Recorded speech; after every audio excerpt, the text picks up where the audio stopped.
This is Theremin 30. 30 minutes of theremin music, news, events, and interviews with a new episode about every 30 days. Now, here's your host from Denver, Colorado, USA, Rick Reed.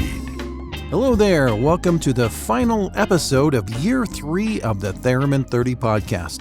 This is the 33rd episode in the series, and if you're new to the show, I encourage you to start back at the beginning and listen to my interviews with some of the most influential people in the theremin community and some really great music from around the world. March is Women's History Month. International Women's Day was March 8th, and Clara Rockmore's birthday was March 9th. So in this episode, I've got music featuring 4 outstanding women who play theremin: Miss Turi, Victoria Lundy, Yoko Onishi, and Lydia Kavanagh. My special guests this month are Aleks Schürmer and Grégoire Blanc. We'll be chatting about their new contemporary classical album release with the title I will never be able to pronounce. Let's jump right into the music now with a twofer of music inspired by science fiction and horror. First up, it's a brand new track from Probe Nation featuring Miss Turi. Then Victoria Lundy serenades some creatures of the night. I'll let you know more about both recordings on the other side.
We started the show with Invasion, the title track of the new sci-fi inspired EP from Probe Nation. The band features Ronnie Wilson from Surrey, England on vocals and most of the instruments, plus some terrific theremin work by Dutch thereminist Miss Therese. You may also know her as Anna Magda de Giech. I've been practicing her last name all day, and I still don't think I said it right. After that, we heard from Victoria Lundy, who hails from right here in Denver, Colorado, USA, with her track called Bats Come Out at Night. She recorded it for a streaming gig last Halloween, but I didn't want to wait until the next Halloween to share it with you. Be sure to check out the music video for that track on the Theremin 30 YouTube playlist. And for more information about all the artists featured in this episode, click on their names in this month's show notes at theremin30.com. Coming up after the break, I've got the calendar of theremin events, plus a very, very old song performed by Yoko Onishi, so stay tuned.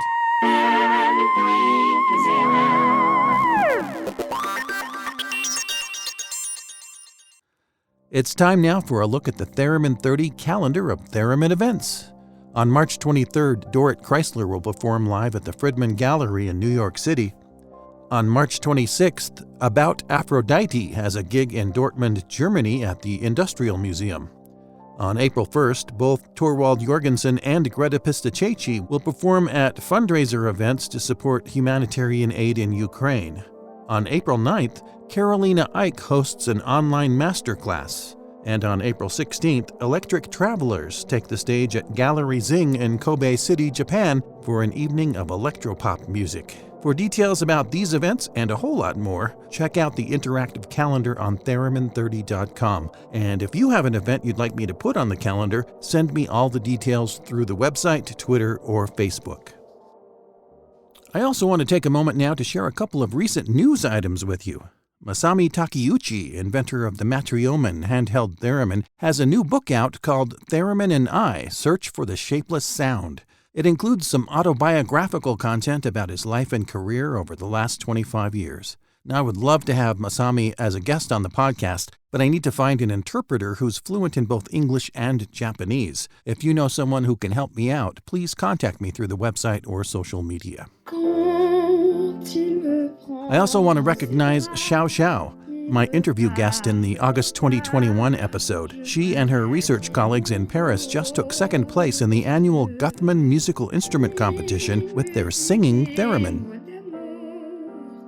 Yoko Onishi recently sent me her 2017 CD called All Theremin, and I've been listening to it in my car every day lately. This is one of my favorite tracks from the album, a 600-year-old Korean folk song called Arirang, which loosely translates to English as My Beloved One.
That was Arirang, performed by Yoko Onishi.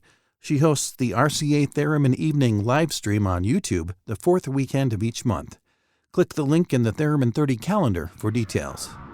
After the break, Aleks, Schürmer, and Grégoire Blanc will visit with me about their new album.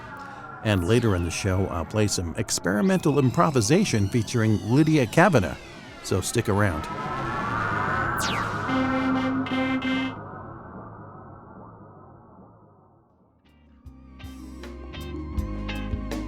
Back in August of 2019, Canadian pianist-composer Aleks Schürmer and French thereminist Grégoire Blanc premiered a new chamber music work at a concert in Montreal. Those compositions have now been rearranged for a new album. I recently had a chance to speak with the artists about it. Aleks and Grégoire, thank you so much for being on the Theremin 30 podcast. Hey, thanks for having us. Hello, Rick. Thank you. I invited you to this show because you have a new album out. It's wonderful, modern, classical music. How did you two get together? You're not even on the same continent. We were for a brief period of time. Yeah, exactly. It was during my studies. After mechanical engineering, I went to study acoustics, and I had a final year study program in Montreal, Canada. And that's where I met Aleks. I think it was just a random message on Instagram.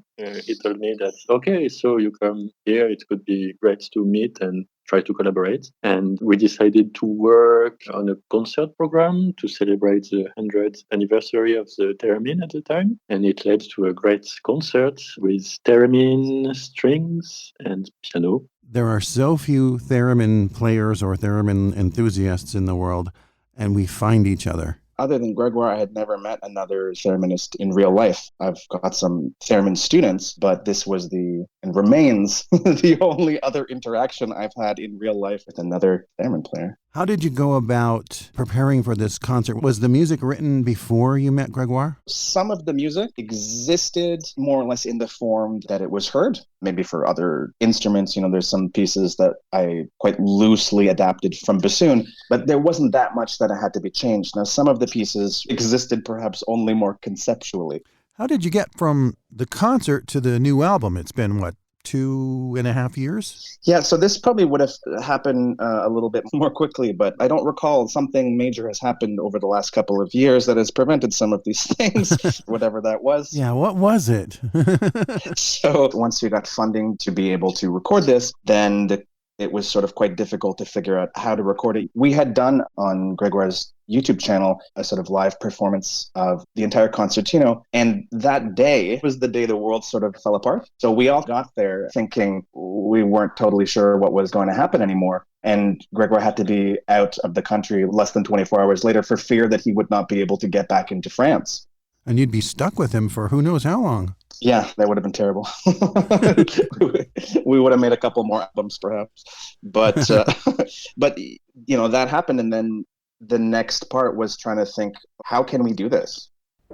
Because the concert was with strings, and we ended up having to record all of this remotely. So I rearranged the string music for two pianos, and I had just played both piano parts. Grégoire, did Aleks send you the piano parts, and then you recorded your part of each of these tracks by themselves? I think it wouldn't have been possible if we didn't meet before and to practice this music together, so that we already played this music and we knew what we wanted to express, how we wanted it to go. The first step was Aleks sending me the scores and then some piano recordings. And I started recording the theremin part. And there were very few occurrences where I wanted, for instance, more space for rubato or some slower tempo sometimes, or softer dynamics from the piano, or vice versa. I mean, we did some kind of ping pong about adjusting these piano recordings so that I could fit my playing in. People make pop albums all the time remotely, but this was a little bit more challenging. This is music that is supposed to feel somewhat alive. I just beat mapped every note so that when we were working remotely, we'd be able to, say Grégoire comes in a bit sooner, but I think it makes more sense. Well, then, I can contract the time in my part so that these parts fit together, or vice versa. So it still ended up being a collaborative effort rather than just like Grégoire playing along to like a karaoke track. I think we can be quite happy with the result. It sounds hopefully as natural as possible. The engineer, Chris Johns, he's a Juno-winning engineer and producer. His main thing is recording the Montreal Symphony, doing things like that. But he also has had a lot of recent experiences recording a lot of en disques in Montreal. So I think he already had quite a bit of experience understanding what this would sound like or how we could do this. Now, I'm curious, Grégoire, how is it to work with a composer who also plays theremin? Did that create any tension about how to go about playing your parts? Actually, it's very interesting because Aleks is aware of what is playable and not. He took the challenge to put some things that were absolutely not deterministic sometimes, but that's part of the game, to try to do what you can and show some limitations of the instrument. He does not go easy on you. Aleks wrote some really complicated parts for you. The only person to blame for its difficulty is Grégoire himself. Because, some of the things we don't consider thereministic, perusing Mr. Blanc's YouTube channel, you will find lots of things that you think, that seems like something that you could not do. Then the idea became, well, how much stuff like this can we try to do? The theremin is always that sad ghost in the background, languorously singing whole notes tied to other whole notes. I thought there must be a way to get a totally new view on what the theremin could be. There's 14 tracks altogether, but it's really 5 different cohesive works. There are different atmospheres along the albums. So the generic is like an opening credits, to show off a bit the global taste of the album.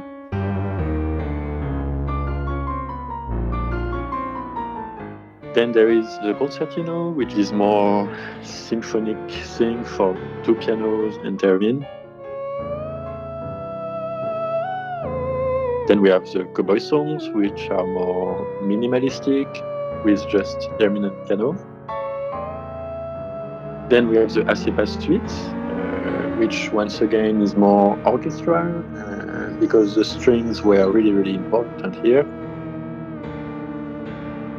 And we made the choice to use some Haken continuum to bring some texture and to replace some of the string harmonies.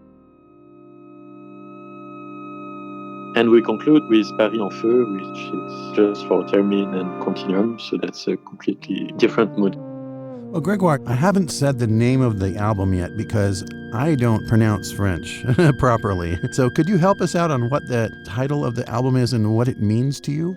The album title is À ces derniers pas, entrons la boue, which means basically to his last steps, entering into some mud, so to say.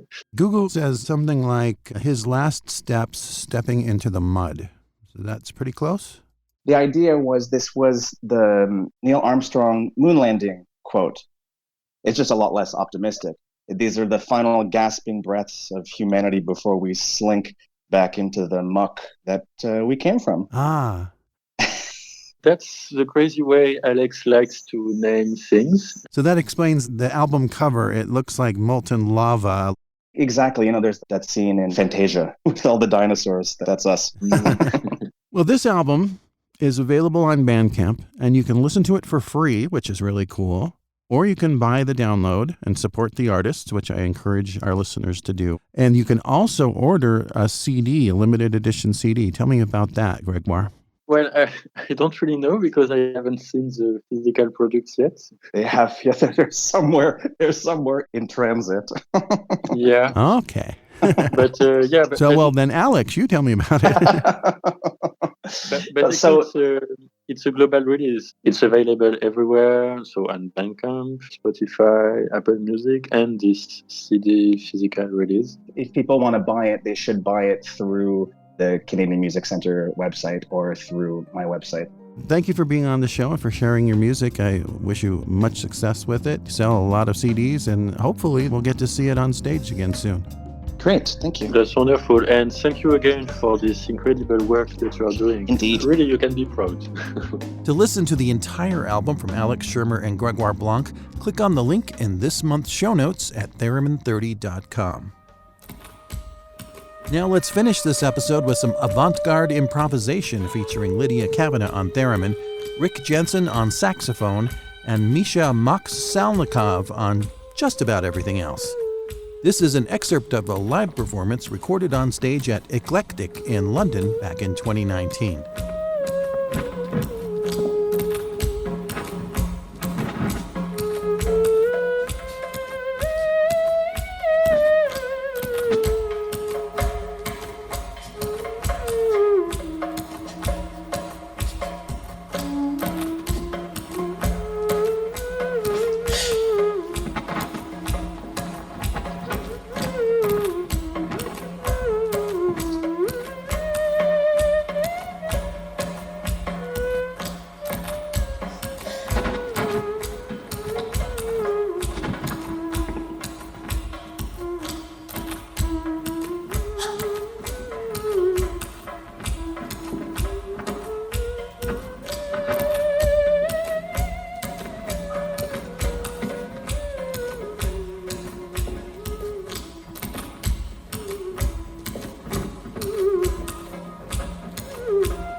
That was an improvisation featuring Lydia Kavanagh, Rick Jensen, and Misha Maksalnikov. If you'd like to hear the entire performance, Misha Maksalnikov has a free download available on his Bandcamp page. Click his name in this month's show notes. And that's all the time we have for this episode. I want to thank all of the artists who shared their music with us, my guests Aleks Schürmer and Grégoire Blanc, and the listeners who support the show with small monthly donations. Our next episode will be the beginning of year 4 of the Theremin 30 podcast. Thank you for everyone who supported the show along the way. We'll see you next time. You've been listening to the Theremin 30 podcast. Visit Theremin 30 on the web at theremin30.com.